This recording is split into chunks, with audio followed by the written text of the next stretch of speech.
കാലികമായ Indian സംസ്കാരത്തിൻ്റെ അവസ്ഥ ലളിതവും പ്രൗഢവുമായ തൻ്റെ പ്രഭാഷണത്തിലൂടെ ഡോക്ടർ അബ്ദുൾ നാസർ വരച്ചുവെക്കുന്നത് കേൾക്കാം. ചെറുകുളത്തൂർ സഖാവ് KP ഗോവിന്ദൻകുട്ടി സ്മാരക വായനശാലയുടെ 57ാം വാർഷിക സമ്മേളനത്തിൽ പങ്കെടുത്തുകൊണ്ടിരിക്കുന്ന മുഴുവൻ ആളുകളെയും അഭിവാദ്യം ചെയ്യുന്നു. ബഹുമാനപ്പെട്ട MLA, വേദിയിലിരിക്കുന്ന മറ്റ് വിശിഷ്ട വ്യക്തികൾ, എല്ലാവർക്കും നമസ്കാരം. ചെറുകുളത്തൂർ സമ്പൂർണ്ണ നേത്രദാന അവയവദാന ഗ്രാമമാണ് എന്നതേറെ സന്തോഷിപ്പിക്കുന്ന ഒരു വിവരമാണ്.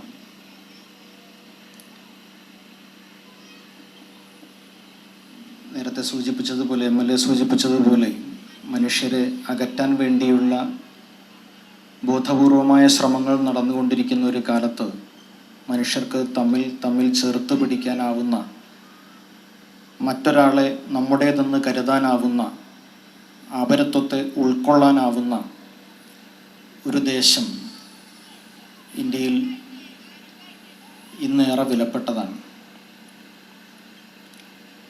അതൊരു വലിയ രാഷ്ട്രീയ പ്രവർത്തനമാണ് എന്നാണ് ഞാൻ വിശ്വസിക്കുന്നത്. രാഷ്ട്രീയമെന്നത് പലപ്പോഴും കക്ഷി രാഷ്ട്രീയം എന്നുള്ള അർത്ഥത്തിലാണ് നമ്മൾ മനസ്സിലാക്കാറുള്ളത്. അതിനപ്പുറത്ത് ഒരു മനുഷ്യന് ജീവിക്കാൻ വേണ്ട അവശ്യ യോഗ്യതയാണ് രാഷ്ട്രീയം എന്നത്. നാം ജീവിക്കുന്ന ലോകത്തെക്കുറിച്ച്, നമുക്ക് ചുറ്റുമുള്ള മനുഷ്യരെക്കുറിച്ച്, മറ്റു ജീവജാലങ്ങളെക്കുറിച്ച്, പ്രകൃതിയെക്കുറിച്ച് ഒക്കെ ഒരു മനുഷ്യൻ സൂക്ഷിക്കുന്ന കരുതലാണ്, കൺസേണാണ് രാഷ്ട്രീയം. അതില്ലാതെ ഒരാൾക്ക് ജീവിക്കാനാവില്ല. എനിക്ക് പൊള്ളുമ്പോൾ മാത്രം, എനിക്ക് വേദനിക്കുമ്പോൾ മാത്രം, എനിക്കൊരു പ്രശ്നമുണ്ടാകുമ്പോൾ മാത്രം എൻ്റെ മുഷ്ടി ചുരുട്ടുന്നതല്ല, എൻ്റെ നാവ് ഉയരുന്നതല്ല, ചലിക്കുന്നതല്ല രാഷ്ട്രീയം. അതിനപ്പുറത്ത് മറ്റൊരു മനുഷ്യൻ്റെ വേദനയ്ക്ക് നാവ് പകരുമ്പോൾ, മറ്റൊരു മനുഷ്യൻ്റെ സങ്കടത്തിന് വേണ്ടി മുഷ്ടി ചുരുട്ടുമ്പോൾ അതിനെ വിളിക്കേണ്ട പേരാണ് രാഷ്ട്രീയം എന്നത്. മറ്റുള്ളവരെ കുറിച്ചുള്ള കരുതലാണ് രാഷ്ട്രീയം. അതുകൊണ്ട് ഉച്ഛ്വസിക്കുന്ന വായുവിലും ഉച്ചരിക്കുന്ന വാക്കിലും ഒരുപോലെ രാഷ്ട്രീയം ഉണ്ടായിരിക്കേണ്ട ഒരു കാലത്താണ് നമ്മൾ ജീവിക്കുന്നത്. അവരനെ കുറിച്ചുള്ള ഈ കരുതലുണ്ടല്ലോ, ചെറുകുളത്തൂർ ഗ്രാമം കരുതി വെച്ചിട്ടുള്ള ഈ കരുതൽ,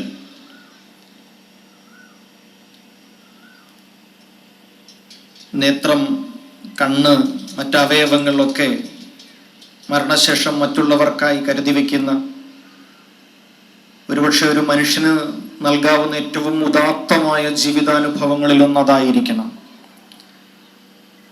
അത് ഒരർത്ഥത്തിൽ കേരളത്തിൻ്റെ തന്നെ ഒരു വലിയ പാരമ്പര്യം കൂടിയാണത്. ഒരുപക്ഷെ ഇന്ത്യയിലെ മറ്റിടങ്ങളിൽ നിന്നെല്ലാം കേരളത്തെ വേറിട്ട് നിർത്തുന്ന ഏറ്റവും പ്രധാനപ്പെട്ട ഘടകം അപരരെ കുറിച്ചുള്ള കരുതലാണ്, മറ്റുള്ള മനുഷ്യരെ കുറിച്ചുള്ള കരുതലാണ്. നമുക്കറിയാം, എല്ലാ കാലത്തും ഇന്ത്യ വിവേചനങ്ങളുടെ ഒരു നാട് കൂടിയാണ്. മനുഷ്യർ തമ്മിൽ വലിയ തോതിൽ വിവേചനങ്ങൾ കൽപ്പിക്കപ്പെട്ടിരുന്ന, ജീവിതത്തിലെ വിഭവങ്ങളും അവസരങ്ങളും ഒരുക്കുന്നതിൽ വിവേചനങ്ങൾ ഉണ്ടായിരുന്ന, ഇപ്പോഴും ഉള്ള നാടാണ് ഇന്ത്യ. പക്ഷെ താരതമ്യേന വിവേചനം എന്നത് കേരളീയരുടെ ജീവിതാനുഭവത്തിൽ കുറവാണ്. വിവേചനമില്ലാത്ത സ്വർഗരാജ്യമാണ് കേരളം എന്നൊന്നും അല്ല ഞാൻ പറയുന്നത്. പക്ഷേ ഇന്ത്യയിലെ മറ്റേതിടത്തെയും അപേക്ഷിച്ച് മനുഷ്യരും തമ്മിലുള്ള വിവേചനങ്ങൾ കേരളത്തിൽ കുറവാണ്. അത് നമ്മുടെ ഒരു പാരമ്പര്യത്തിൻ്റെ ഭാഗമാണത്. നമ്മൾ പിന്നിട്ട് പോകുന്ന നവോത്ഥാന വഴികളുടെ തുടർച്ചയാണത്. ഇന്ത്യയിൽ നവോത്ഥാനം ഉണ്ടായത് കേരളത്തിൽ മാത്രമൊന്നും അല്ലല്ലോ. ഇന്ത്യയിലെ മറ്റെല്ലാ സംസ്ഥാനങ്ങളിലും നവോത്ഥാനം ഉണ്ടായിട്ടുണ്ട്. ബംഗാളിലാണ് സതി നിരോധിക്കണമെന്നുള്ള ആദ്യത്തെ പ്രസ്ഥാനം ഉണ്ടാവുന്നത്. രാജാ റാം മോഹൻ റോയുടെ നേതൃത്വത്തിലുള്ള പ്രസ്ഥാനം. വിധവാ വിവാഹം അനുവദിക്കണമെന്ന ആവശ്യമുയരുന്നത് ബംഗാളിലാണ്. ശൈശവ വിവാഹം നിരോധിക്കണമെന്ന് ആവശ്യമുയരുന്നത് ബംഗാളിലാണ്. സ്ത്രീ വിദ്യാഭ്യാസം പ്രോത്സാഹിപ്പിക്കപ്പെടേണ്ടതുണ്ട് എന്നതൊരു പ്രസ്ഥാനമായി, ഒരു മുന്നേറ്റമായി വികസിക്കുന്നത് ബംഗാളിലാണ്. ബംഗാളിലുണ്ടായിട്ടുണ്ട്, ആന്ധ്രാപ്രദേശിലുണ്ടായിട്ടുണ്ട്, മഹാരാഷ്ട്രയിലുണ്ടായിട്ടുണ്ട്, ഇന്ത്യയിലെ എല്ലാ ഇടങ്ങളിലും നവോത്ഥാന പ്രസ്ഥാനങ്ങൾ ഉണ്ടായിട്ടുണ്ട്. പക്ഷേ നമ്മൾ മനസ്സിലാക്കേണ്ട വളരെ പ്രധാനപ്പെട്ട ഒരു കാര്യം, ബംഗാളിൽ സതി അനുഷ്ഠിച്ചിരുന്നത് ബംഗാളിലെ മേൽജാതി സമൂഹങ്ങളിലെ സ്ത്രീകളാണ്. ബംഗാളിൽ വിധവാ വിവാഹം നിഷേധിക്കപ്പെട്ടിരുന്നത് അത്തരത്തിലുള്ള വരേണ്യ സമൂഹങ്ങളിലെ സ്ത്രീകൾക്ക് മാത്രമാണ്. ബംഗാളിലെ അങ്ങേയറ്റം കീഴാളരായ മനുഷ്യരുണ്ടല്ലോ, അവർക്കിടയിൽ ഇത്തരം അനാചാരങ്ങൾ ഉണ്ടായിരുന്നില്ല. എന്ന് വെച്ചാൽ ബംഗാളിൽ നടന്ന നവോത്ഥാന പ്രവർത്തനങ്ങൾ മുഴുവൻ അഭിമുഖീകരിച്ചത്, സംബോധന ചെയ്തത് ബംഗാളിലെ മേൽജാതി സമൂഹങ്ങളെ ആയിരുന്നു എന്ന് മാത്രം. കേരളത്തിൽ നേരെ തിരിച്ചാണ്. കേരളത്തിൽ എല്ലാ നവോത്ഥാന പ്രവർത്തനങ്ങളും ആരംഭിച്ചത് അടിത്തട്ടിൽ നിന്ന്. അതുകൊണ്ടാണ് ഞാൻ നേരത്തെ പറഞ്ഞത്, ഇന്ത്യയിൽ മറ്റെവിടെയും ഇല്ലാത്തവണ്ണം വിവേചനങ്ങൾ ഒരു തെറ്റാണ് എന്ന് മനസ്സിൽ കരുതുന്ന ഒരു ജനത ഇവിടെ രൂപം കൊള്ളുന്നത് അങ്ങനെയാണ്. 1837 തന്നെ സമത്വം എന്നുള്ള പേരിൽ ഒരു സംഘടനയുണ്ടായ നാടാണ് കേരളം. സമത്വം എന്നാണ് സംഘടനയുടെ പേര്, സമത്വ സമാജം എന്നാണ്. നിങ്ങൾ വരേണ്യരായിരിക്കാം, നിങ്ങൾ മേൽജാതിക്കാരനായിരിക്കാം, ഞാൻ കീഴ്ജാതിക്കാരനായിരിക്കാം, ഞാൻ മറ്റൊരു സമുദായക്കാരനായിരിക്കാം, പക്ഷേ നമ്മൾക്കിടയിൽ മനുഷ്യരെന്നുള്ള സമത്വമുണ്ട് എന്ന് വിഭാവനം ചെയ്യപ്പെട്ട ഒരു നാടാണിത്. കേരളത്തിന്റെ തെക്കേ അറ്റത്ത് തിരുച്ചെന്തൂരിൽ നിന്ന് അയ്യാവൈകുണ്ഠസ്വാമികളുടെ നേതൃത്വത്തിൽ സമത്വം എന്ന ആശയത്തെ മുൻനിർത്തിയിട്ട് 1837 ഒരു സംഘടന ഉണ്ടാവുകയാണ്. 1789, അതിനും ഒരു 40 വർഷം ഇങ്ങോട്ട് മുമ്പാണ് ഫ്രഞ്ച് വിപ്ലവം നടക്കുകയും പാരീസിൽ സമത്വം എന്നുള്ള ആശയം ഒരു രാഷ്ട്രീയ ആശയമായിട്ട് അന്നത്തെ ഫ്രാൻസിന്റെ അന്തരീക്ഷത്തിലേക്ക്, രാഷ്ട്രീയ അന്തരീക്ഷത്തിലേക്ക് ഉയരുകയും ചെയ്തത്. അവിടെ നിന്നൊരു 40 വർഷം തികയുന്നതിന് മുമ്പ് കേരളത്തിന്റെ തെക്കേ അറ്റത്ത് നിന്ന് സമത്വം എന്നുള്ള പേരിൽ ഒരു സംഘടന ഉണ്ടാകുന്നു. ഒன்றേ ജാതി, ഒன்றേ മതം, ഒன்றേ ദൈവം, ഒன்றേ കുലം, ഒன்றേ മൊഴി, ഒன்றേ അരശ്, ഒன்றേ ഉലകം, ഒன்றേ നീതി. അയ്യാവൈകുണ്ഠന്റെ മുദ്രാവാക്യങ്ങളായിരുന്നു 8 അതിൽ അവസാനത്തെ 2 പ്രത്യേകം ശ്രദ്ധിക്കണം. ഒன்றേ ഉലകം, ഒன்றേ നീതി, ഒരു ലോകം, ഒരു നീതി എന്നത്. എവിടെയാണ് ഇത് പറയുന്നതെന്ന് നോക്കണം. ജാതി തിരിച്ച് നീതി നിർവഹണം നടക്കപ്പെട്ടിരുന്ന ഒരു നാട്ടിൽ ഇന്ന ജാതിയിൽ പിറന്ന ആളുകൾ ഇന്ന തെറ്റ് ചെയ്താൽ ഇന്ന ശിക്ഷ, ഇന്ന ജാതിയിൽ പിറന്ന ആൾ അതേ തെറ്റ് ചെയ്താൽ മറ്റൊരു ശിക്ഷ എന്ന് നീതി നിർവഹണം നമ്മുടെ സാമൂഹ്യ പദവിക്കനുസരിച്ച് മാത്രം നിർവഹിക്കപ്പെട്ടിരുന്ന ഒരു നാട്ടിൽ ഒരു ലോകം, ഒരു നീതി എന്ന് ഒരു മനുഷ്യൻ വിളിച്ചു പറയുകയാണ് 1837. അത് വളരെ പ്രധാനപ്പെട്ട ഒരു വിളംബരമായിരുന്നു. കേരളത്തെ സംബന്ധിച്ചിടത്തോളം വളരെ പ്രധാനപ്പെട്ട ഒരു വിളംബരമായിരുന്നു. ആ വിളംബരമാണ് പിന്നീട് ശ്രീനാരായണ ഗുരുവൊക്കെ ഏറ്റെടുക്കുന്നത്. 1888 കുംഭമാസത്തിലെ ശിവരാത്രി നാളിൽ ശ്രീനാരായണ ഗുരു തിരുവനന്തപുരത്തിനടുത്തുള്ള നെയ്യാറ്റിക്കരയ്ക്കടുത്ത് നെയ്യാറിലെ ശങ്കരൻകയം എന്ന് പറയുന്ന ഒരു പ്രദേശത്ത്, അവിടെയുള്ള നെയ്യാറിൽ മുങ്ങിയിട്ട് രാത്രി 12 മണിക്ക് അർദ്ധരാത്രി സമയത്ത് നെയ്യാറിൽ മുങ്ങിയിട്ട് അടിത്തട്ടിൽ നിന്നൊരു കല്ലെടുത്ത് പൊങ്ങി വന്ന് ഗുരുദേവൻ ആ കല്ല് കയ്യിൽ ഉയർത്തിപ്പിടിച്ചുകൊണ്ട് 3 മണിക്കൂറോളം നിന്ന് പ്രാർത്ഥിക്കുന്നുണ്ട്. ആ നേരത്തൊക്കെയും ഗുരുദേവന്റെ കണ്ണിൽ നിന്ന് കണ്ണീരൊഴുകുന്നുണ്ടായിരുന്നു എന്ന് പറയുന്നുണ്ട്. എന്തിനായിരിക്കണം ശ്രീനാരായണ ഗുരുദേവൻ കണ്ണീരൊഴുക്കിയത്? ആ കണ്ണീരിനുള്ള ഭാവി കാലത്തിന്റെ മറുപടിയാണ്, ചരിത്രത്തിന്റെ നീതിപൂർവമായ മറുപടിയാണ് ചെറുകുളത്തൂർ പോലുള്ള ഗ്രാമങ്ങൾ നൽകുന്നത്. മനുഷ്യർക്ക് മനുഷ്യരെ കുറിച്ചുള്ള കരുതലില്ലാത്ത ഒരു കേരളത്തിൽ നിന്ന് മനുഷ്യർക്ക് മനുഷ്യരെ കുറിച്ചുള്ള കരുതലിന്റെ പേരിൽ തിളക്കമാർന്ന ഒരു നാമമായി കേരള നിയമസഭയുടെ രേഖകളിൽ പോലും അടയാളപ്പെടുന്ന ചെറുകുളത്തൂർ എന്ന ഗ്രാമം നാരായണ ഗുരു അന്നൊഴുക്കിയ കണ്ണീരിന് ചരിത്രം കൊണ്ട് മറുപടി നൽകുകയാണ്. നാരായണ ഗുരു ആ ശില ശിവലിംഗം എന്ന് സങ്കല്പിച്ചുകൊണ്ട് അരുവിപ്പുറത്ത്, പാറപ്പുറത്ത് പ്രതിഷ്ഠിച്ചു. ചരിത്രത്തിൽ ആദ്യമായി ജാതി വിരുദ്ധമായ ഒരു കലാപം നടക്കുകയാണ്. നാരായണ ഗുരു അവിടെ എഴുതി വെക്കുന്നുണ്ട്, കരി കൊണ്ട് ആ പാറപ്പുറത്ത് എഴുതി വെക്കുന്നുണ്ട്, ജാതിഭേദം മതദ്വേഷം ഏതുമില്ലാതെ സർവരും സോദരത്വേന വാഴുന്ന മാതൃകാസ്ഥാനമാണിത് എന്നത്. ഗുരുവിൻ്റെ ഏറ്റവും പ്രധാനപ്പെട്ട സ്വപ്നമായിരുന്നു, കേരളത്തെക്കുറിച്ചുള്ള സ്വപ്നമായിരുന്നു ആ 4 വാക്യങ്ങൾ. ജാതിഭേദം മതദ്വേഷം ഏതുമില്ലാതെ സർവരും സോദരത്വേന. ആ വാക്കിൻ്റെ അടിവരയാണ് ചെറുകുളത്തൂരിൻ്റെ ഇപ്പോൾ ഉള്ള ഈ വിശേഷണം എന്നത്. സോദരത്വേന എന്നത്. സ്വന്തം ഉദരത്തിൽ പിറന്നവർക്ക് നമ്മൾ അവയവങ്ങൾ കൊടുക്കാറുണ്ട്. സഹോദരന്മാർക്ക്, സ്വന്തം രക്തത്തിൽ പിറന്നവർക്ക്, അച്ഛന്, അമ്മയ്ക്ക് നമ്മൾ നമ്മുടെ അവയവങ്ങൾ കൊടുക്കാറുണ്ട്. ഇപ്പോൾ കരൾമാറ്റ ശസ്ത്രക്രിയ, വൃക്കമാറ്റ ശസ്ത്രക്രിയ, ഇതുപോലുള്ള കാര്യങ്ങളൊക്കെ നടക്കുമ്പോൾ എപ്പോഴും ഇതൊക്കെ ദാനം ചെയ്യുക മിക്കവാറും ബന്ധുക്കളാണ്. അത് നമ്മൾ കൊടുക്കും. അതിനെയാണ് നമ്മൾ സോദരത്വം എന്ന് പറയുക. അത് രക്തബന്ധം മൂലമുണ്ടാകുന്നതാണെന്നാണ് നമ്മൾ വിചാരിക്കുന്നത്. പക്ഷേ നാരായണ ഗുരു മുന്നോട്ട് വയ്ക്കുന്ന സോദരത്വം അതല്ല.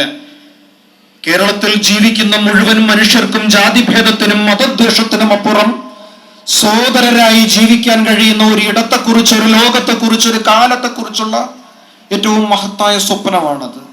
അത്തരമൊരു സ്വപ്നം ഗുരു മുന്നോട്ട് വയ്ക്കുകയാണ്.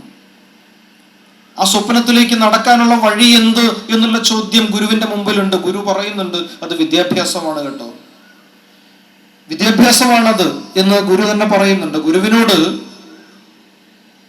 മുമ്പ് ഈഴവ സമുദായത്തിലെ കുറെ പ്രമാണിമാർ ചെന്നിട്ട് ഗുരുവിന്റെ അടുത്ത് എന്നിട്ട് ചോദിക്കുന്നുണ്ട്, ഗുരുദേവ,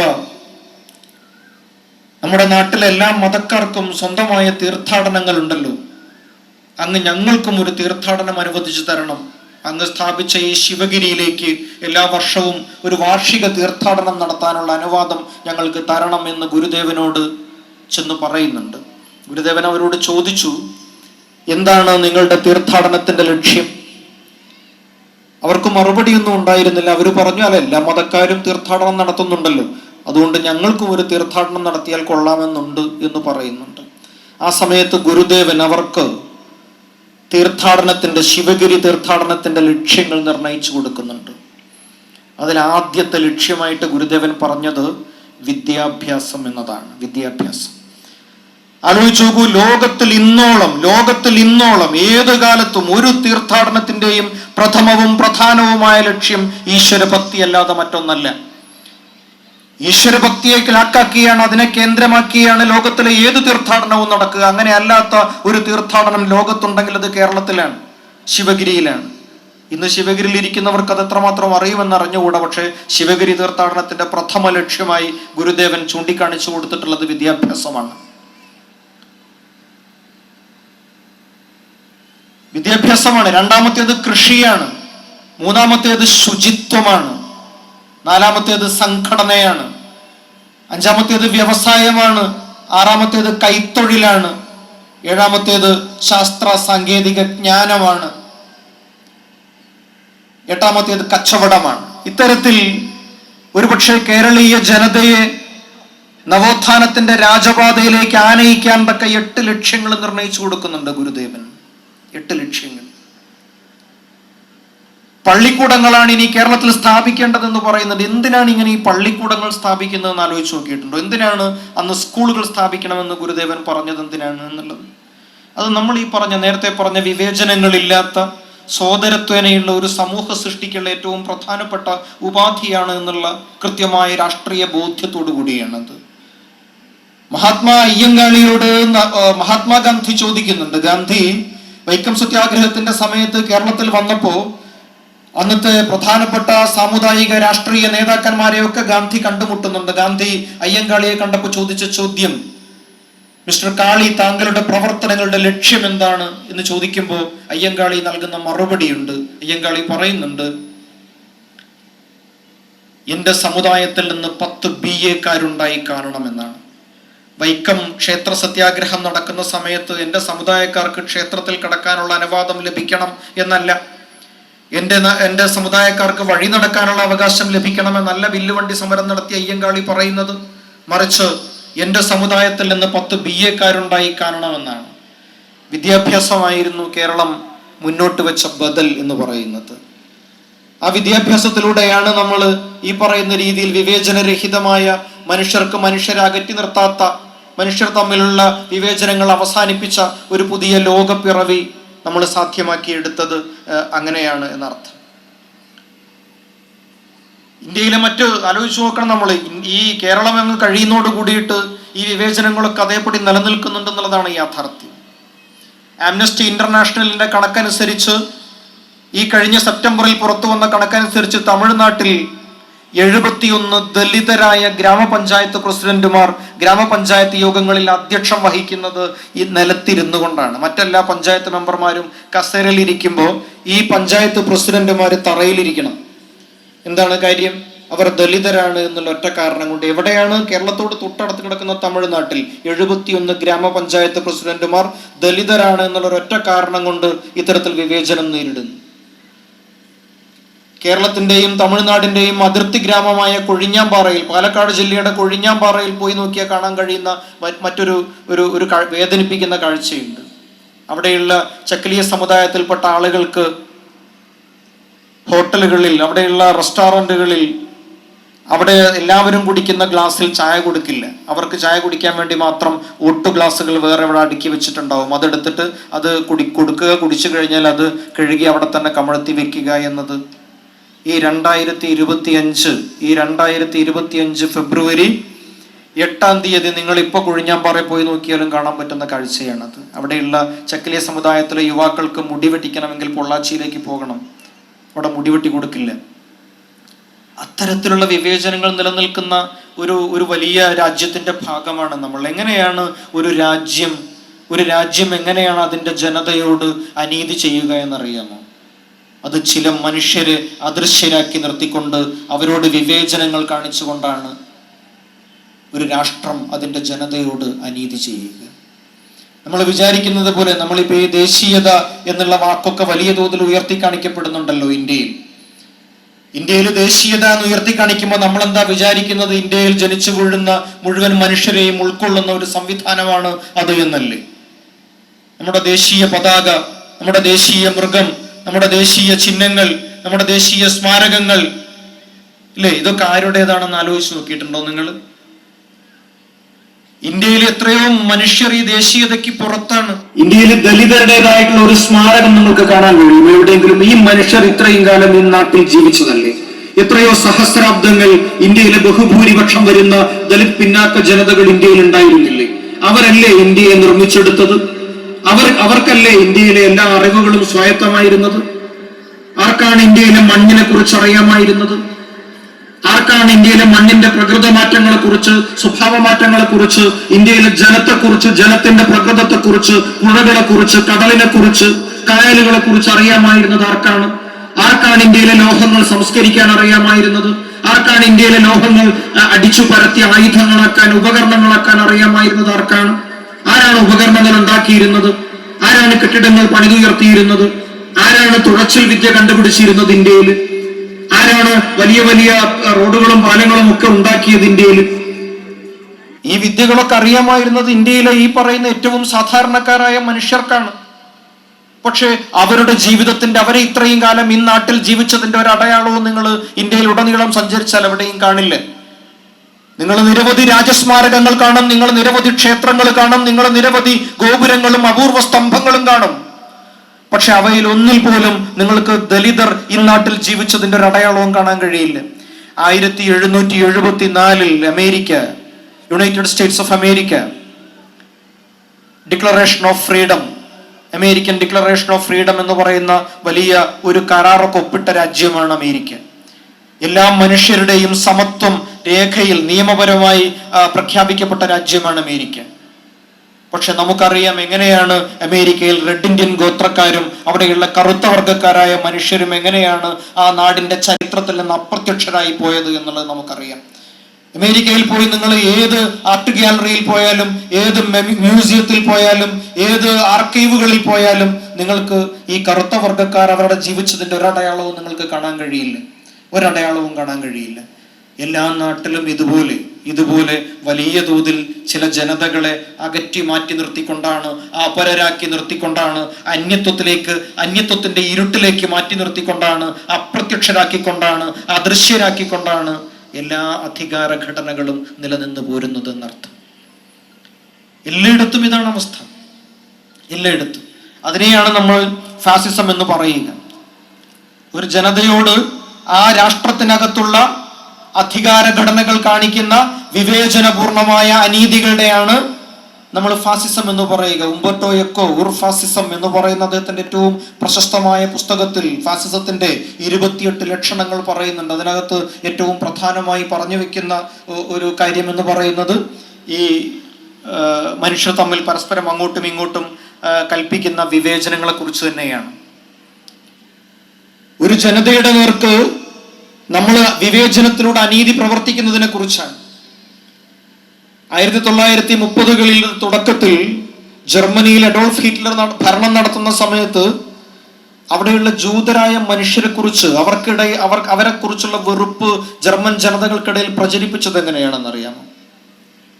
നിരന്തരമായി വെറുപ്പ് പ്രചരിപ്പിച്ചത് അവിടെയുള്ള ആ രാജ്യത്തിന്റെ എല്ലാ പ്രശ്നങ്ങളുടെയും കാരണം ജൂതരാണ് എന്ന് സ്ഥാപിച്ചെടുത്തത്, അതാ നാട്ടിലെ മുഴുവൻ മനുഷ്യരും പറഞ്ഞു നടക്കാൻ തുടങ്ങിയത്. ഒടുവിൽ ജൂതന്മാരെ നാട്ടിൽ നിന്ന് പുറത്താക്കുക എന്നത് രാഷ്ട്രത്തിലെ ഏറ്റവും മഹത്തായ സേവനമാണെന്ന് ജർമ്മൻ ജനത തന്നെ വിശ്വസിച്ച് വശായത് അത് വലിയ ഒരു പ്രചരണത്തിലൂടെയായിരുന്നു. അഡോൾഫ് ഹിറ്റ്ലർ അദ്ദേഹത്തിന്റെ സൈന്യത്തെ ഉപയോഗിച്ചുകൊണ്ടല്ല, അദ്ദേഹത്തിന്റെ സ്വകാര്യ സേനയായിരുന്ന SS ആർമിയെ ഉപയോഗിച്ചുകൊണ്ടല്ല ജൂതർക്കെതിരായുള്ള കൂട്ടക്കലകളൊന്നും നടപ്പാക്കിയത്. അതൊരു ആയുധമായിരുന്നു എന്ന് മാത്രം. പക്ഷേ ജർമ്മനിയിലെ ഏറ്റവും സാധാരണക്കാരായ ജനക്കൂട്ടമാണ് ഈ കൂട്ടക്കലകളുടെയൊക്കെ പിന്നിലുണ്ടായിരുന്നത്. അവരാണ് ഈ ജൂതന്മാരെ ഒളിച്ചോടി പോകുന്ന സമയത്ത് പോലും ആട്ടിയാടി പിടിച്ച് കോൺസെൻട്രേഷൻ ക്യാമ്പുകളിലേക്ക് കന്നുമാടുകളെ പോലെ തള്ളിവിട്ടത്, കൂട്ടക്കൊലയ്ക്ക് വിധേയരാക്കിയത് അവരാണ്, സാധാരണ മനുഷ്യരാണ്. 1933 ശേഷം ന്യൂറംബർഗ് വിചാരണ നടക്കുന്ന സമയത്ത് ആ വിചാരണയിൽ കുറ്റവാളികളായി പിടിക്കപ്പെട്ട ജർമ്മനിയിലെ മനുഷ്യരുടെ കുറ്റമൊഴികൾ ഇന്ന് നമുക്ക് പുസ്തക രൂപത്തിൽ വായിക്കാൻ കിട്ടും. ജൂതരായ മാതാപിതാക്കൾ രാത്രിയുടെ ഇരുട്ടിന്റെ മറ പറ്റിയിട്ട് എങ്ങനെയെങ്കിലും ഗ്രാമങ്ങളിൽ നിന്നും നഗരങ്ങളിൽ നിന്നും രക്ഷപ്പെട്ട് ജർമ്മനിയുടെ അതിർത്തി കടക്കാൻ വേണ്ടി ഓടുമ്പോൾ, ജീവനും കയ്യിൽ പിടിച്ചോടുമ്പോൾ ചെറിയ കുഞ്ഞുങ്ങളുണ്ട്. ആ കുഞ്ഞുങ്ങളെ ഈ സ്ത്രീകൾ തങ്ങളുടെ പാവാട ഞൊറികൾക്കുള്ളിൽ, ഫ്രോക്കിന്റെ ഞൊറികൾക്കുള്ളിൽ ഒളിപ്പിച്ചു വെച്ച് അവരുടെ വായ പൊത്തിപ്പിടിച്ചിട്ട് ആണ് ഓടുന്നത്. ഈ കുഞ്ഞുങ്ങളെങ്ങാനും കരഞ്ഞാലോ എന്ന് പേടിച്ച്, ജനക്കൂട്ടം തങ്ങളെ പിടിച്ചാലോ എന്ന് പേടിച്ച്. എന്നിട്ടും കരയുന്ന കുഞ്ഞുങ്ങളെ ആ ശബ്ദം സിഗ്നലായി സ്വീകരിച്ചുകൊണ്ട് ആർത്തിരമ്പുന്ന ജനക്കൂട്ടം ഇങ്ങനെ ഓടിപ്പോകുന്ന മനുഷ്യരെ പിടിച്ച്, ചെറിയ കുഞ്ഞുങ്ങളെ പോലും അമ്മമാരുടെ കൺമുന്നിൽ വെച്ച് നിലത്തടിച്ച് കൊന്നതിന്റെ കഥകൾ നമ്മൾ അതിനകത്ത് കേൾക്കും. ചെറിയ കുഞ്ഞുങ്ങളെ എങ്ങനെയാണ് ചെറിയ കുഞ്ഞുങ്ങളെ നിലത്തടിച്ച് കൊല്ലാനാവുന്നത്? മണ്ണിൽ അവരുടെ തല തല്ലി പിളരുന്ന സമയത്ത് പുറപ്പെടുന്ന അവസാനത്തെ പിടച്ചിലും ആ നിലവിളി നാദവും എങ്ങനെയാണ് ഒരു ജനതയ്ക്ക് അത്രമേൽ ആസ്വാദ്യമായി തീരുന്നത്? ആലോചിച്ച് നോക്കിയിട്ടുണ്ടോ? അതിതാണ്, ഞാൻ കൊല്ലുന്നത് ഒരു ശത്രുവിനെയാണ് എന്നുള്ള ഉത്തമമായ ബോധ്യമാണ്. ഞാൻ എൻ്റെ രാഷ്ട്രത്തിന് വേണ്ടി ഒരു മഹത്തായ സേവനം ചെയ്തുകൊണ്ടിരിക്കുകയാണ് എന്നുള്ള ഉത്തമമായ ബോധ്യമാണ്. അതാണ് ഫാസിസം ഉണ്ടാക്കുന്നത്. ഫാസിസം ഈ നാട്ടിലെ ഓരോ മനുഷ്യരുടെയും ഉള്ളിൽ ഉണ്ടാക്കുന്നത് അതാണ്. നമ്മുടെ ചുറ്റുമുള്ള മറ്റു മനുഷ്യരുടെ നേർക്ക് നിരന്തരമായി വെറുപ്പ് ഉൽപ്പാദിപ്പിച്ചുകൊണ്ട് അവരാണ് ഈ രാഷ്ട്രത്തിന്റെ എല്ലാ കുഴപ്പങ്ങളുടെയും കാരണക്കാരെന്ന് പറഞ്ഞുകൊണ്ട് അവരെ നിരന്തരമായി ഡിമോണൈസ് ചെയ്തുകൊണ്ട്, രാക്ഷസീകരിച്ചുകൊണ്ട് എല്ലാ കാലത്തും, ഇത് ഒരിടത്ത് മാത്രമല്ല, ജർമ്മനിയിൽ മാത്രമല്ല, 1920കളിൽ ഇറ്റലിയിൽ ബെനീറ്റോ മുസോളിനി നടത്തിയതും 30കളുടെ അവസാനം സ്പെയിനിൽ ഫനാഞ്ചലിസ്റ്റുകൾ നടത്തിയതും ഒക്കെ ഇത് തന്നെയായിരുന്നു. ഈ ഫാസിസ്റ്റുകളുടെ ഒരു വഴിയടയാളം ഇതാണ്. മനുഷ്യരുടെ നേർക്ക് നിരന്തരമായി വെറുപ്പ് ഉൽപ്പാദിപ്പിച്ചു കൊണ്ടിരിക്കുക എന്നതാണ്. ന്യൂറംബർഗ് വിചാരണ കാലത്തെ ഒരു കുറ്റവാളിയുടെ മൊഴിയുണ്ട്. ഒരു നഴ്സാണ്. ആ നഴ്സ് അവരെ ജോലി ചെയ്യുന്ന ആശുപത്രിയിൽ നിന്ന് ജോലി കഴിഞ്ഞതിന് ശേഷം തന്റെ കാറുമെടുത്ത് തന്റെ അപ്പാർട്ട്മെന്റിലേക്ക് പോകുന്ന സമയത്ത് അവര് വഴിയിലുള്ള ഒരു തെരുവിൽ കളിച്ചുകൊണ്ടിരിക്കുന്ന അനാഥരായ 5-8 കുട്ടികളെ, ആൺകുട്ടികളെ കാണുന്നുണ്ട്. 5-8 ആൺകുട്ടികൾ. അന്ന് ജർമ്മനിയിലെ തെരുവുകളിൽ അതൊരു സർവ്വസാധാരണമായ കാഴ്ചയായിരുന്നു. ജീവനും കയ്യിൽപ്പെടുത്ത് ഓടി രക്ഷപ്പെട്ട അച്ഛനും അമ്മമാരുടെയും കയ്യിൽ നിന്ന് നഷ്ടപ്പെട്ടു പോയ കുട്ടികൾ. കോൺസെൻട്രേഷൻ ക്യാമ്പുകളിലേക്ക് അച്ഛനെയും അമ്മയെയും അറസ്റ്റ് ചെയ്ത് കൊണ്ടുപോയപ്പോൾ അനാഥരായി പോയ കുഞ്ഞുങ്ങൾ. ഈ കുഞ്ഞുങ്ങൾ തെരുവിൽ അലഞ്ഞു നടന്നുകൊണ്ടിരുന്നു അവിടെ. അങ്ങനെ അലഞ്ഞു നടന്ന ഈ 8 കുഞ്ഞുങ്ങളെ ഈ നഴ്സ് തൻ്റെ കാറിൽ ആ കുഞ്ഞുങ്ങളെ കൂടി കയറ്റിയിട്ട് തൻ്റെ അപ്പാർട്ട്മെന്റിലേക്ക് കൊണ്ടുപോയി. അവിടെ ചെന്ന് ഈ കുഞ്ഞുങ്ങളെ അവർ കുളിപ്പിച്ചു, അവർക്ക് ഭക്ഷണം കൊടുത്തു. അതിനുശേഷം തൻ്റെ സ്വകാര്യ പിസ്റ്റൾ എടുത്ത്, തോക്കെടുത്ത് ഓരോ കുഞ്ഞുങ്ങളെയായി വെടിവെച്ച് കൊന്നു ഈ സ്ത്രീ. എന്തിനായിരുന്നു അവർ കുഞ്ഞുങ്ങളെ കുളിപ്പിച്ചതും ഭക്ഷണം കൊടുത്തതും എന്നത് പിടികിട്ടാത്തൊരു ചോദ്യമാണ്. പക്ഷെ കൊന്നുകളഞ്ഞു. ആലോചിച്ച് നോക്കൂ, ആദ്യത്തെ കുഞ്ഞ് പിടഞ്ഞ് വീഴുമ്പോൾ, അതിൻ്റെ ചോര തറയിലെ കാർപ്പറ്റിൽ പടർന്ന് കയറുമ്പോൾ, അത് നിലത്ത് കിടന്ന് പടയുമ്പോൾ മറ്റു കുഞ്ഞുങ്ങൾ അത് കണ്ടു നിൽക്കുന്നുണ്ട്. അടുത്ത ഊഴം തൻ്റെതാണെന്ന പേടിപ്പിക്കുന്ന തിരിച്ചറിവോടെ ജീവന്റെ അവസാനത്തെ മുനമ്പിൽ നിന്നുകൊണ്ട് ആ കുഞ്ഞുങ്ങൾ നോക്കിയ പകപ്പാർന്ന നോട്ടങ്ങൾ ഉണ്ടാകുമല്ലോ, ചരിത്രത്തിലെ ഏറ്റവും ദീനതയാർന്ന നോട്ടങ്ങൾ. അത് ഫാസിസത്തിന്റെ ഇരകളുടെ നോട്ടമാണ്. ഫാസിസത്തിന്റെ ഇരകളുടെ നോട്ടമാണത്. നമ്മൾ ചെയ്യുന്നതൊക്കെയും രാഷ്ട്രത്തോടുള്ള മഹത്തായ സേവനമാണ് എന്ന് ഉറച്ചു വിശ്വസിച്ച ഒരു സ്ത്രീയായിരുന്നു അവർ. അവർക്ക് ആ മൊഴിയുടെ അവസാനം അതിനെക്കുറിച്ചുള്ള ജഡ്ജിന്റെ വിധിന്യായത്തിൽ പറയുന്നുണ്ട്, ഒരു കുറ്റബോധവും അവർക്കുണ്ടായിരുന്നില്ല എന്ന്. ആ നഴ്സിന് ഒരു കുറ്റബോധവും ഉണ്ടായിരുന്നില്ല. ആലോചിച്ച് നോക്കൂ, അത് ലോകത്തിലെവിടെയും ഫാസിസത്തിന്റെ മനഃശാസ്ത്രം പ്രവർത്തിക്കുക ഇങ്ങനെയാണ്. കുറ്റബോധം ഉണ്ടാവില്ല. ഗുജറാത്തിൽ ഒരു ഗർഭിണിയുടെ നിറവയറിന് നേർക്ക് തൃശൂലം കുത്തിക്കയറ്റിയിട്ട് അതിൻ്റെ ഉള്ളിൽ നിന്ന് ഭ്രൂണം ശൂലത്തിൽ കോർത്തെടുത്തിട്ട് അത് ഉയർത്തിപ്പിടിച്ച് ഉന്മാദ നൃത്തം ചവിട്ടുന്ന ഒരു മനുഷ്യനുണ്ടല്ലോ. ഒരു മനുഷ്യരല്ല, പല മനുഷ്യരുണ്ടല്ലോ. ആലോചിച്ച് നോക്കിയിട്ടുണ്ടോ എന്തായിരിക്കും ആ മനുഷ്യന് അങ്ങനെ ചെയ്യാൻ എങ്ങനെയായിരിക്കും സാധിച്ചിട്ടുണ്ടാവുക എന്നുള്ളത്? എങ്ങനെയാണ് തൻ്റെ മുമ്പിൽ ഒരുപക്ഷെ തലേ ദിവസം വരെ ഒരുമിച്ച് പട്ടം പറത്തിയിരുന്ന അയൽക്കാരായിട്ടുള്ള മനുഷ്യർ, ഗുജറാത്തിലെ ഏറ്റവും പ്രധാനപ്പെട്ട ഉത്സവമാണ് പട്ടം പറത്തൽ കാലം, അവിടുത്തെ സീസണാണത്. ആ പട്ടം പറത്തൽ കാലത്താണ് ഈ കലാപം നടക്കുന്നത്. പട്ടം പറത്തൽ എല്ലാ മനുഷ്യരും ഒരുമിച്ചാണ് പറത്തുക. പട്ടം ഉണ്ടാക്കുക ഒരു സമുദായത്തിൽപ്പെട്ടവരാണെങ്കിൽ അത് പറത്തുന്നത് വേറൊരു സമുദായത്തിൽപ്പെട്ടവർ. അങ്ങനെ പരസ്പരം കൊടുത്തും വാങ്ങിയും മനുഷ്യർ തമ്മിലുള്ള കൊടുക്കൽ വാങ്ങലുകളുടെ വിനിമയങ്ങളുടെ ഒരു വലിയ സൗഹൃദ വലയമുണ്ടല്ലോ. അതാണല്ലോ ജീവിതത്തെ മനോഹരമാക്കുന്നത്. അങ്ങനെ മനോഹരമായിരുന്ന ജീവിതങ്ങൾ നയിച്ചിരുന്ന മനുഷ്യരാണ് ഒരു ദിവസം കഴിയുമ്പോഴേക്ക് പരസ്പരം ഇത്തരത്തിൽ കുത്തിക്കൊല്ലാൻ പാകത്തിൽ, മറ്റൊരു മനുഷ്യന്റെ നെഞ്ചിന് നേർക്ക് കഠാര ഉയർത്താൻ പാകത്തിൽ, ഇനിയൊരു തീയുടെ നിറവയറിന് നേർക്ക് ശൂലം കുത്തിക്കയറ്റാൻ പാകത്തിൽ മനസ്സ് കടുത്തു പോകുന്നവരായി തീരുന്നത്. മണിപ്പൂർ കലാപം നടന്നത് നമ്മുടെ തൊട്ട് മുമ്പിലാണ്. ആലോചിച്ച് നോക്കിയിട്ടുണ്ടോ? അന്ന് നമ്മൾ കണ്ട ദൃശ്യങ്ങൾ നമ്മുടെയൊക്കെ ചാനലുകളിൽ തലമറച്ചുകൊണ്ട് ആ ദൃശ്യം വന്നിരുന്നു, ബ്ലർ ചെയ്തുകൊണ്ട് വന്നിരുന്നു ആ ദൃശ്യം. ഒരു 18-19 വയസ്സ് മാത്രം പ്രായമുള്ള ഒരു പെൺകുട്ടിയെ പൂർണ്ണ നഗ്നയാക്കി തെരുവിലൂടെ, മനുഷ്യർക്കിടയിലൂടെ, മനുഷ്യക്കൂട്ടത്തിനിടയിലൂടെ നടത്തിക്കൊണ്ടുപോകുന്ന ദൃശ്യം. ആ പെൺകുട്ടിയുടെ സ്ഥലങ്ങളിൽ മുഴുവൻ ഇങ്ങനെ കത്തികൊണ്ട് കുത്തി മുറിവേൽപ്പിക്കുന്ന ദൃശ്യം. ആ കുഞ്ഞ് പെടഞ്ഞ് നിലവിളിക്കുമ്പോൾ അത് ഉന്മാദത്തിനുള്ള ഇന്ധനമായി സ്വീകരിച്ച് ആർത്തു വിളിക്കുന്ന ജനക്കൂട്ടം. ആ ജനക്കൂട്ടത്തിന്റെ മുമ്പിൽ നടന്നിരുന്നത് സ്ത്രീകളായിരുന്നു എന്നുള്ളത് കൂടി ഓർക്കണം. എന്തായിരുന്നു ആ നഗ്നയാക്കപ്പെട്ട കുട്ടി ചെയ്ത തെറ്റ്? ആ കുട്ടി മറ്റൊരു ഗോത്രത്തിലാണ് എന്നുള്ളതാണ് തെറ്റ്.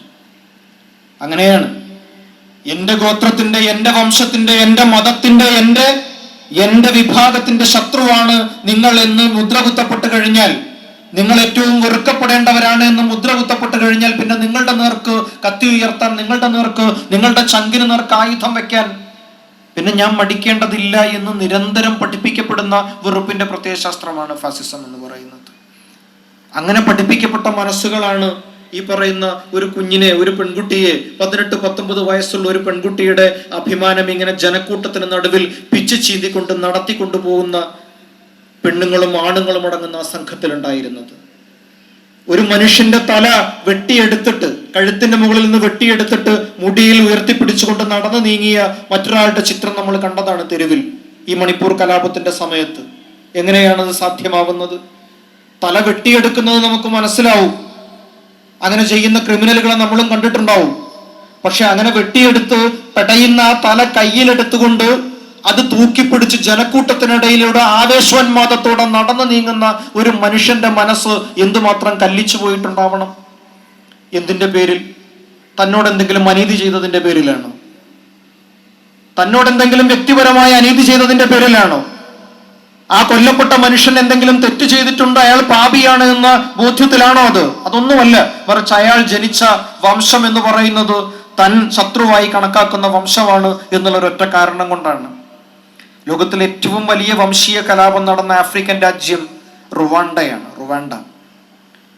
റുവാണ്ടയിലാണ് ലോകത്തിലെ ഏറ്റവും വലിയ വംശീയ കലാപം നടക്കുന്നത്. അവിടെയുള്ള രണ്ട് വംശങ്ങൾ, ഹുഡു എന്നും ടുട്സി എന്നും പേരുള്ള രണ്ട് വംശങ്ങൾ തമ്മിൽ നടന്ന കലാപത്തിൽ 8 ലക്ഷം പേരാണ് മരിച്ചത്. 8 ലക്ഷം പേർ. ലോകത്തിൽ നടന്ന ഏറ്റവും വലിയ വർഗീയ വംശീയ കലാപമായിരുന്നു അത്. ചെറിയ കുഞ്ഞുങ്ങളെ പോലും വെറുതെ വിട്ടില്ല. വീടിനകത്തൊക്കെ കയറി ഒളിച്ച കുഞ്ഞുങ്ങളെയൊക്കെ വീടടക്കം കത്തിച്ചുകൊണ്ട്, കടകളടക്കം കത്തിച്ചുകൊണ്ട് കൊന്നൊടുക്കി മനുഷ്യർ പരസ്പരം അങ്ങോട്ടും ഇങ്ങോട്ടും. ഇതാണ് ഫാസിസത്തിന്റെ മനഃശാസ്ത്രം എന്ന് പറയുന്നത്. ഇതാണ് അടിസ്ഥാനപരമായി മനുഷ്യർ തമ്മിലുള്ള വെറുപ്പിന്റെ പ്രത്യയശാസ്ത്രം പടർന്നു പിടിക്കുമ്പോഴുണ്ടാകുന്ന ഫലം എന്ന് പറയുന്നത്. ഇന്ത്യയിൽ നമ്മളിപ്പോൾ അത് കണ്ടുകൊണ്ടിരിക്കുകയാണ്. ഇന്ത്യ അത്തരം ഒരു വഴിയിലൂടെ കുതിച്ചു പാഞ്ഞുകൊണ്ടിരിക്കുകയാണ്. അതൊരു സമയത്ത് ദലിതരാവാം, ഒരു സമയത്ത് മുസ്ലിങ്ങളാവാം, ഒരു സമയത്ത് ക്രിസ്ത്യാനികളാവാം. പക്ഷെ ഒരു ശത്രു കൂടിയേ തീരും. ഒരു ശത്രുവിനെ പ്രതിസ്ഥാനത്ത് നിർത്തിക്കൊണ്ട്, ഒരു ശത്രുവിനെ ഡിമോണൈസ് ചെയ്തുകൊണ്ട്, ഒരു ശത്രുവിനെ രാക്ഷസവൽക്കരിച്ചുകൊണ്ട് ഈ രാഷ്ട്രത്തിന്റെ മുഴുവൻ കുഴപ്പങ്ങളുടെയും പ്രതീത എന്ന് ചൂണ്ടിക്കാണിക്കാൻ ഒരു വംശത്തെ മുന്നിൽ നിർത്തിക്കൊണ്ട് മാത്രമേ ഫാസിസത്തിന് ഈ മണ്ണിൽ നിന്ന് വേരും വളവും വലിച്ചെടുക്കാനാവൂ, വെള്ളവും വളവും വലിച്ചെടുക്കാനാവൂ. അതാണ് നടന്നുകൊണ്ടിരിക്കുന്നത്.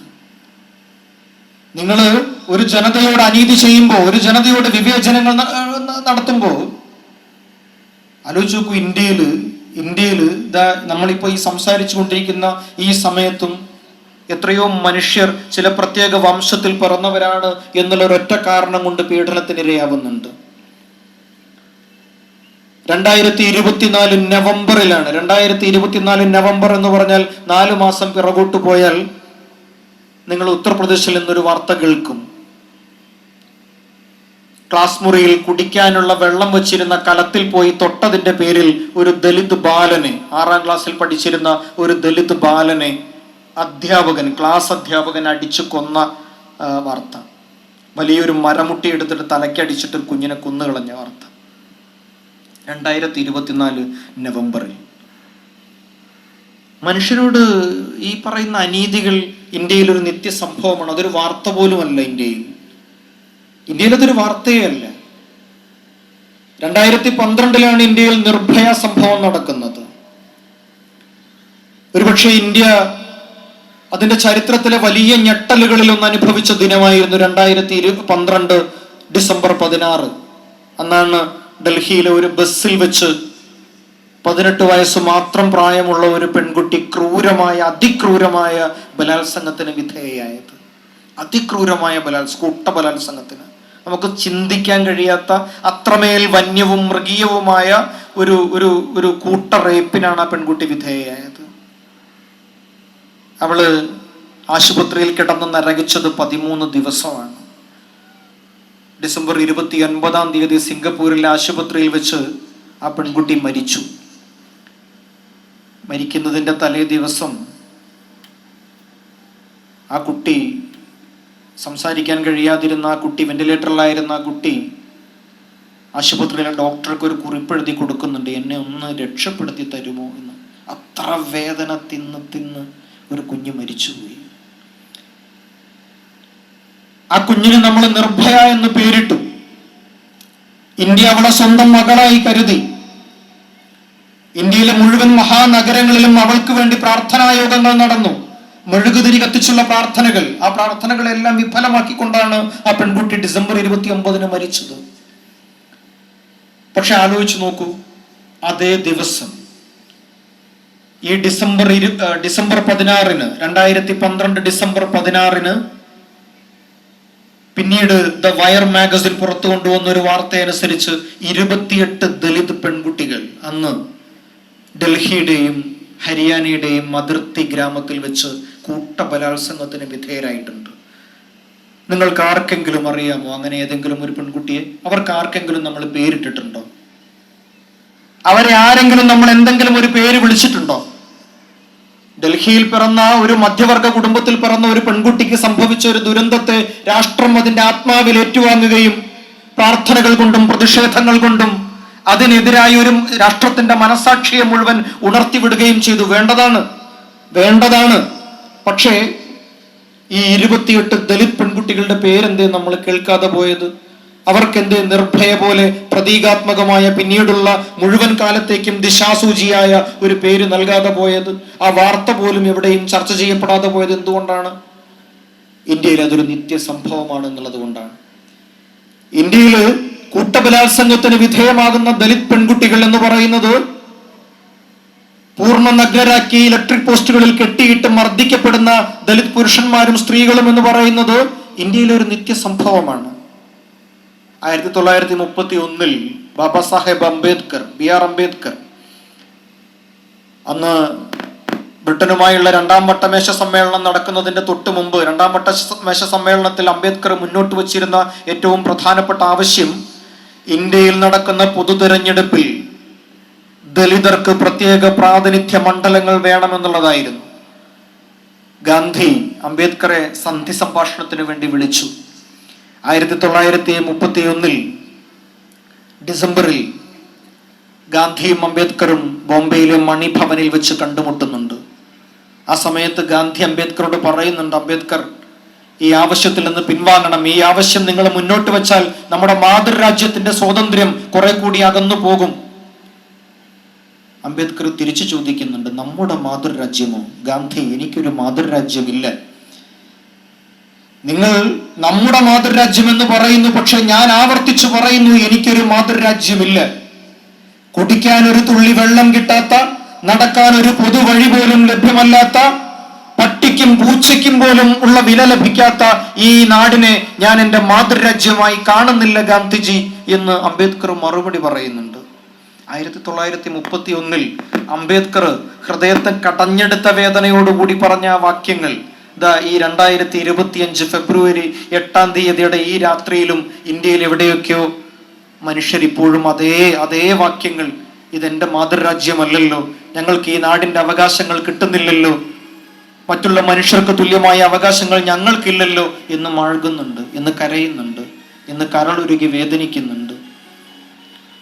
എത്രയോ മുസ്ലിങ്ങൾ തങ്ങൾ മുസ്ലിങ്ങളായി പിറന്നു എന്നുള്ള ഒറ്റ കാരണത്തിന്റെ പേരിൽ നിരന്തരം കൂട്ടാക്രമണങ്ങൾക്ക്, വധങ്ങൾക്ക് വിധേയമാകുന്നുണ്ട്. ഇതാണ് ഫാസിസത്തിന്റെ ഒരു വഴി എന്ന് പറയുന്നത്. ആ വ്യക്തികൾ എന്തെങ്കിലും തെറ്റുകൾ ചെയ്തതിന്റെ പേരിലല്ല അത്. അയാൾ ഏതെങ്കിലും ഒരു വ്യക്തിപരമായ അയാൾ ഒരു പാപം ചെയ്തതിന്റെയോ ഒരു കുറ്റം ചെയ്തതിന്റെയോ പേരിലല്ല, മറിച്ച് ചില പ്രത്യേക വംശങ്ങളിൽ പിറന്നു എന്നുള്ളതാണ് ഇവിടെ കാരണമാകുന്നത്. ഇതാണ് ഉംബർട്ടോ എക്കോ ഫാസിസം എന്ന് പറയുന്ന പുസ്തകത്തിൽ പറയുന്ന ഫാസിസത്തിന്റെ ലക്ഷണങ്ങളിൽ ഒന്ന് എന്ന് പറയുന്നത്. വലിയ ഭീഷണമായ ഒരു കാലമാണ് ഫാസിസം ലോകത്തിലെ ഏത് രാജ്യത്തിന്റെയും മുമ്പിൽ വെക്കുക. എല്ലാ മനുഷ്യരെയും ചേർത്ത് പിടിക്കുന്ന, മനുഷ്യർക്ക് വേണ്ടി ഒരു കരുതൽ ഹൃദയത്തിന്റെ ഒരു മൂലയിൽ സൂക്ഷിക്കുന്ന ഒരു ജനത കേരളത്തിൽ എങ്ങനെയാണ് ഉണ്ടായതെന്നുള്ളതിന്റെ ചരിത്രം പറഞ്ഞുകൊണ്ടാണ് ഞാൻ ആരംഭിച്ചത്. ചെറുകുളത്തൂരിന്റെ നന്മ എന്ന് പറയുന്നത് ആ ചരിത്രത്തിന്റെ ഭാഗമാണ്. അത് ചെറുകുളത്തൂരിൽ മാത്രം വേറിട്ട് നിൽക്കുന്നതാണ് എന്നല്ല ഞാൻ വിചാരിക്കുന്നത്. ഒരുപക്ഷെ മറ്റൊരു ഗ്രാമത്തിനും അത് ചെയ്യാൻ പറ്റിയിട്ടുണ്ടാവില്ല. പക്ഷെ ആ നന്മയുടെ അടിസ്ഥാനം കിടക്കുന്നത്, അതിന്റെ വേരുകൾ കിടക്കുന്നത് ഞാൻ നേരത്തെ പറഞ്ഞ മനുഷ്യർക്ക് തമ്മിൽ ഒരുമിച്ചിരിക്കാനാവുന്ന, മനുഷ്യർക്ക് തമ്മിൽ പരസ്പരം കരുതൽ സൂക്ഷിക്കാനാവുന്ന 1948 എഴുതപ്പെട്ട ചെറുകാടിന്റെ നാടകത്തിന്റെ പേര് നമ്മളൊന്ന് എന്നായിരുന്നു. നമ്മളൊന്ന്. കേരളം ഒരുമിച്ച് കണ്ട ഏറ്റവും ഉദാത്തമായ, ഏറ്റവും ഉയരം കൂടിയ, ഏറ്റവും ആഴം കൂടിയ സ്വപ്നത്തിന്റെ പേര് കൂടിയാണത്, നമ്മളൊന്ന് എന്നത്. ഇന്ത്യ ഇത്തരത്തിൽ ഫാസിസത്തിന്റെ വഴിയിലൂടെ കുതിക്കുമ്പോൾ, അത്തരം പാതകൾക്ക് വീതി കൂടുമ്പോൾ, ആ പാതയിലേക്ക് അനേകം മനുഷ്യർ വന്നു ചേരുമ്പോൾ, ഇപ്പുറത്ത് നമ്മളൊരു പ്രതിരോധം തീർക്കുകയാണ്. മനുഷ്യർ തമ്മിൽ പരസ്പരം ഒരുമിച്ചിരിക്കാനാവുന്ന, ഒരുമിച്ച് പരസ്പരം കരുതൽ സൂക്ഷിക്കാനാവുന്ന, വിവേചനത്തിന്റെ പാഠങ്ങൾ അസ്തമിച്ചു പോകുന്ന, മനുഷ്യർക്ക് വേണ്ടി സ്വന്തം അവയവങ്ങൾ പോലും മാറ്റിവെക്കുന്ന ഒരു ദേശത്തെയും ഒരു കാലത്തെയും നമ്മൾ പ്രതിരോധമായി മുന്നിലേക്ക് വെക്കുകയാണ്. വെക്കേണ്ട ഉത്തരവാദിത്വം നമുക്കുണ്ട്. ദാ ഈ കൂടിയിരിക്കുന്ന മനുഷ്യരോട് ഞാൻ അവസാനിപ്പിക്കുകയാണ്. മനുഷ്യരോട് കാലം നമ്മളോട്, ദേശം നമ്മളോട് വിളിച്ചു പറയുന്നുണ്ട്, ഇത് അത്തരത്തിലൊരു പ്രവർത്തനം, അത്തരത്തിലൊരു പ്രതിരോധം മുന്നോട്ട് വെക്കേണ്ട സമയമാണ് എന്ന്. ഒട്ടോറെനോ കാസ്റ്റലോയുടെ വളരെ പ്രശസ്തമായ കവിതയുണ്ടല്ലോ,